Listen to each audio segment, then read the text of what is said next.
And your next comedian, she's a housewife, but she will work for Botox. Welcome, Roxanne McDonald! Hey, give it up for me. I just celebrated 18 years clean and sober. I got sober after a DUI. Cop pulled me over. He said, "Have you been drinking?" I said, "I need to wash out the nasty taste of that cocaine." That got me a field sobriety test. I said A, B, C, puked all over the cop. I said, "Shit.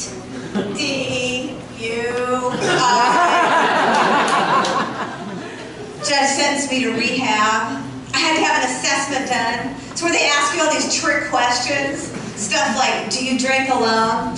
I think it's alone if the kids are in the house.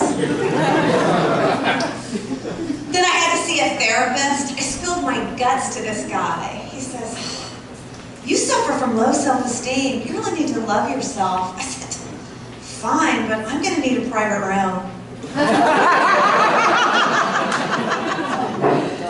Then the judge, he made me put a breathalyzer on my car. It's one of these things you have to breathe into it to start the ignition, and then it goes off randomly. And every morning my daughter and I would get in the car, and I'd say, "Safety first," and she'd grab it.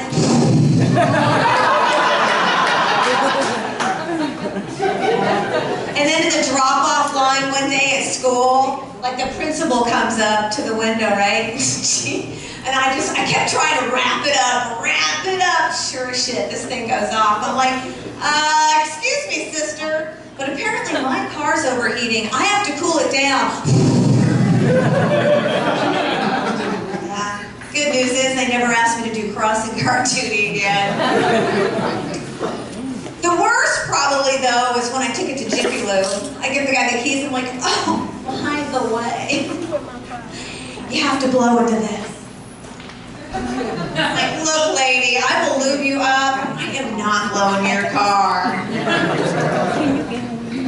You guys have been a fun audience tonight. I did this, last time I did this, some guy in the front row, like, heckles everybody all night long. And his wife was so embarrassed she set up a drink. And I said, "Thank you, but I don't drink alcohol." And he yells, "What are you, pregnant?"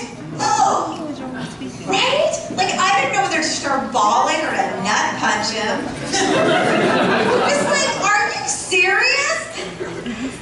You really think I'm young enough to bathe?